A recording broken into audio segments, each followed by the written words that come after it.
Oh, where do I begin? It's been, I don't even know how long it's been. Maybe a year, maybe less. Turbo still sitting on the ground right there, starting to rust slowly. Corrosion setting in. Wheels still on car, mostly. Other car still sitting there. Some might think that I've done absolutely nothing. Some may think. And I would say they are 99% accurate, because I've done one thing. And that one thing is buy a 2-into-1 turbo manifold. I don't know, you got, see back there? This is that Hooker. Oh, it's dark, but you might see there's the output. This is that Hooker LS turbo cast iron manifold dealio, and it almost fits. It almost fits, except if you can see in here, maybe this way. This would be a good opportunity for a light. Even my damn light's falling apart in all this time. But anyway, I'm gonna find you a light. Bear with me, guys. There we go. So there's that V-band on the back, and as you can see, it's touching the frame. And as you can see up here, I'm unable to bolt the manifold in all the way because I'm getting contact back there on the frame. So if anyone is curious if this will work on their car, the answer is no. But I'm determined to use that bitch anyway. And my solution is, might be unpopular, but I'm going to notch the frame right there to get clearance. And the reason I've decided to do that is because I got that manifold for a good deal. Thank you, price match mistakes. And also, I figured this would be a good time to do a lot of other shit which require pulling the engine out, such as better fixing what was a patch. We're going weird angles on the frame over there. The other side is probably easier to see. Shit. Yeah, you see that? Oh, this panel right there, kind of. Well, anyway, there's a giant hole in the frame before, which I patched as I could without taking the motor out. So I figured I'd patch that properly and cut apart the rails and see if I can fix any other hiding rust issues. And I'll probably also brace the chassis some. I could run some triangulated tubes, weld some shit in there, and maybe weld some shit in this way between these towers, and maybe put some bracing on the firewall, since I will be having a lot of extra horsepower. And the main thing, which I've always wanted to do but been too lazy to pull the engine out, is install a remote bleeder for the clutch. Clutch slave, however you want to call it. But anyway, it's had a little air bubble in it for a long time, which is annoying because sometimes I can't shift well. And I've never really bothered to fix it because I can't get at the bleeder without dropping the tranny. So I'm gonna do that. But yeah, you might be wondering, hey man, it's been so damn long. Why the hell haven't you done shit? Well, reason one is got a little baby. The little baby needs a lot of attention. Reason two is I still don't have the fucking axles for this thing. So yeah, I'm still waiting on axles. That's why nothing's happened here. I might just say fuck it and do a different setup. But I bought rod ends with adjusters and boots. So basically, to step up my game, I'm gonna redo the lower control arms and weld those on the ends instead, so I can have some adjustability. Cause yeah, that way, even if I do kind of suck at my angles, I can always adjust it out so it's proper. But otherwise, this car is not moved. Spiders are starting to inhabit it. There are many webs. There are egg sacs. It was not fun to get underneath it for the first time. This has moved perhaps once, perhaps twice. I think I'm just gonna sell it. I need to clean it up, make it look nice. Should probably honestly pull the motor out of this one too, so I can clean the engine bay out, spray it to make it look nice, so forth. Maybe hook up the AC, maybe. That's pretty much where I stand though. Once I pull the motor out and get all that shit done, I'll show you guys all the stuff I'm doing. I'm just gonna decap the factory injectors.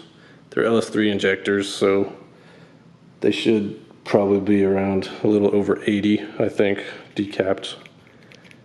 And otherwise, I'm not gonna do much else. All right, so got a little more mess going on, which indicates I did something.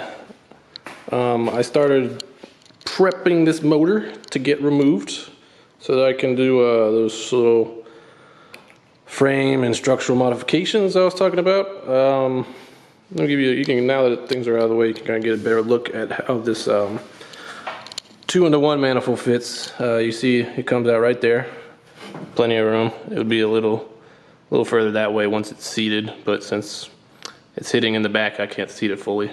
Put a little light on there for you. You can see the rust damage I was talking about before, which I wanted to properly fix up right here. That was where there was a hole in the frame where I put a plate on it. But since I didn't have the motor out, I had to kind of like do it sloppily. So I'm gonna clean that up, make it look pretty. I did a lot of thinking, a lot of looking around, and then for reinforcement of the structure of the vehicle, what I've decided to do is basically I kind of roughly marked out. I'm gonna put some like 1/8" plate here on each side for reinforcement, and then run some 1.5" Dom tubing from each of the shock towers to that, and then I'll try to get a little bar, brace, whatever, to go between these two to kind of triangulatify that in there, make some strength. One thing I haven't researched much is what to do with like unused vacuum lines, because once there's boost on there, that's all gonna just blow off these little caps and stuff. So I need to look into that. I ordered all my hot side stuff. So I got the turbo, of course. I ordered the T4 flange, some 2.25" because that's the crossover J-bend. So that's just gonna basically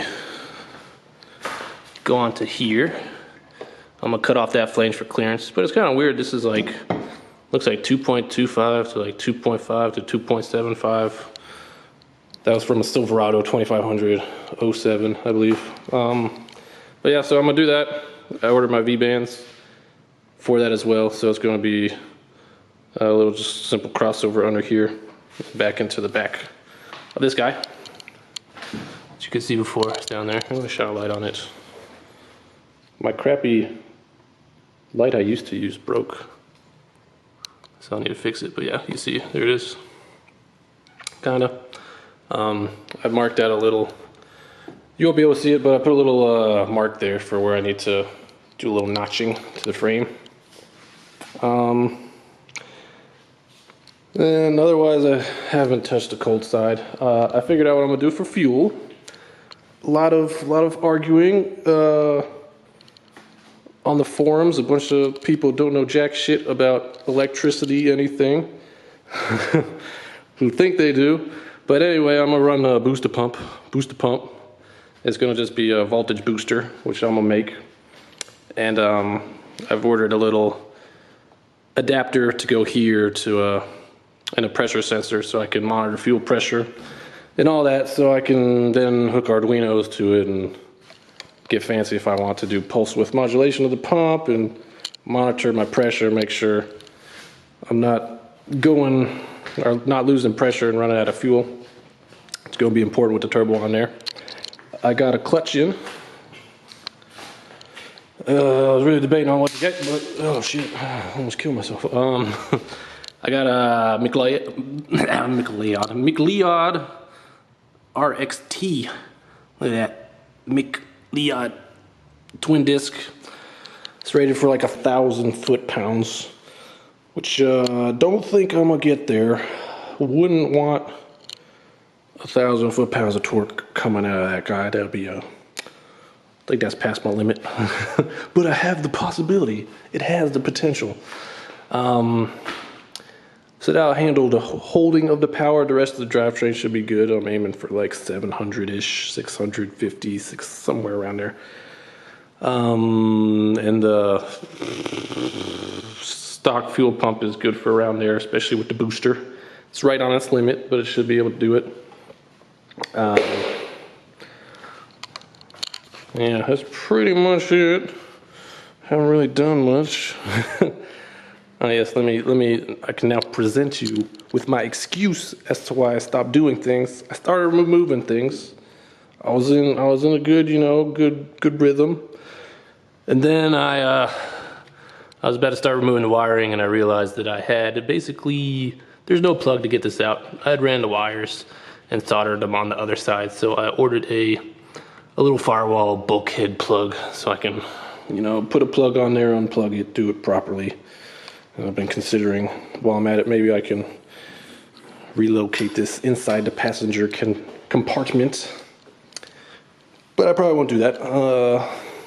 First things first. Yeah, that's my little bit of progress I've made. Next time you see this, it will be on the floor, and I'll be really getting into it.